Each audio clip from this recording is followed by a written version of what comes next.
So let's get right into it. Is there some kind of universal rule book for what's right and what's wrong? Or is morality really something that just changes depending on where you are in the world? This is one of the biggest questions in all of ethics. And the answer? Well, it shapes everything from international law right down to how we judge our own actions. Way back in 1934, the amazing anthropologist Ruth Benedict put it just like this. She basically said that what we call morality is just a fancy word for whatever habits our own society happens to think are okay. Whoa, that idea, it completely flips the script on our assumptions about right and wrong, and it really sets the stage for this huge, fascinating debate. To really get a feel for how deep these differences can go, we gotta travel back in time. The ancient Greek historian Herodotus tells this incredible story about the Persian king Darius, who was just blown away by all the different cultures he ruled over. So Darius sets up this little experiment. He brings two groups together, the Greeks and a people called the Calaitians. Now for the Greeks, the only proper way to honor their fathers was cremation. The thought of eating a dead body? Absolutely barbaric. But for the Calaitians, eating their fathers was the highest sign of respect. Burning a body? Horrific, unthinkable. So when Darius offered them a ton of money to swap customs, both groups were completely appalled. It wasn't just a weird habit to them, it was fundamentally deeply wrong. That story about King Darius? It's the perfect setup for the first major viewpoint in this whole debate, cultural relativism. You've definitely heard the saying, when in Rome, do as the Romans do. Well, this is the philosophy behind that. So cultural relativism basically argues there are no universal moral truths, zero. Whether an action is right or wrong depends completely on the moral code of the society you're in. From this point of view, you can't say the Greeks were right and the Calaithians were wrong or the other way around. They were just different. End of story. And you can see why this is so appealing, right?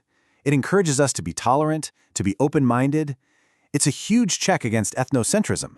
That's the tendency to think our way is the only right way. It's a powerful idea for respecting the incredible variety of human societies out there.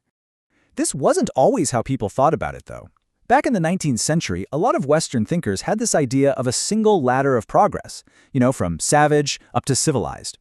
But then in the early 20th century, this guy, anthropologist Franz Boas, completely revolutionized the field. He argued that every single culture is the product of its own unique history, and you have to understand it on its own terms.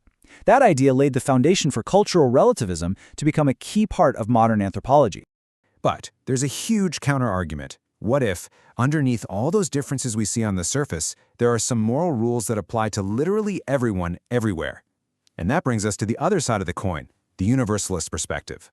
Ethical universalism is the idea that, yes, there are objective moral standards. It claims that some things are just plain right or wrong, and it doesn't matter what any one culture believes.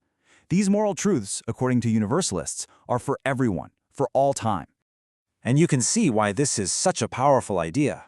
Universalism is the foundation for the entire concept of universal human rights. It's what lets us talk about moral progress, the idea that a society can actually get better, ethically speaking. And crucially, it gives us a standard to stand on when we condemn atrocities like genocide or slavery, no matter where they happen.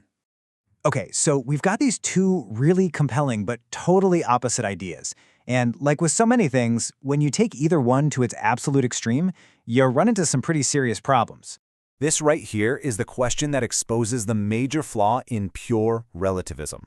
If a society's moral code is the only thing that matters, does that mean we can never criticize practices that we feel violate basic human dignity?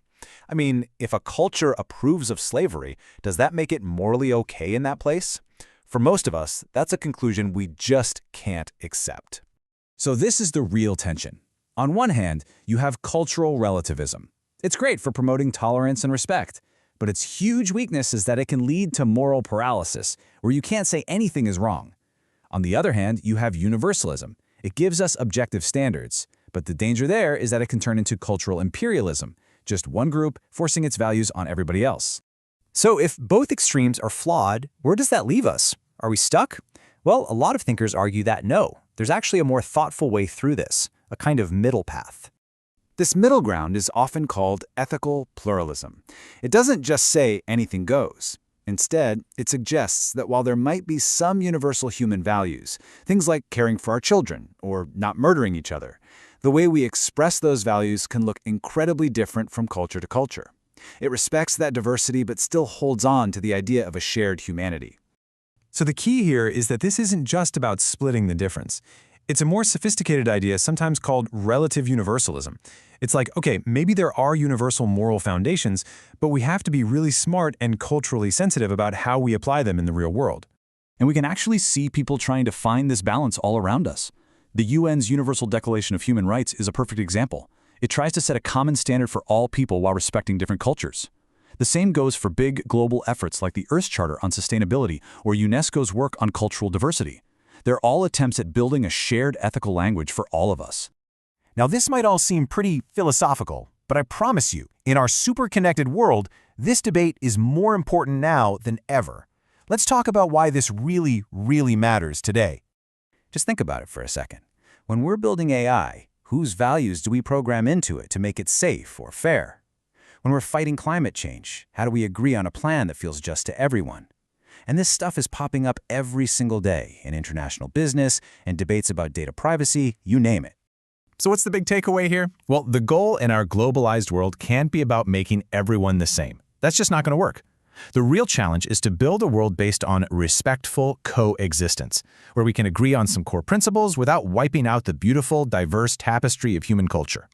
And that leaves us all with a final, really important question to chew on. In a world that's more connected by technology than ever before, but where our values can still feel miles apart, how do we do it? How do we find that balance between truly respecting others while also holding on to our own deepest moral beliefs? Honestly, that might be the biggest ethical challenge of our time.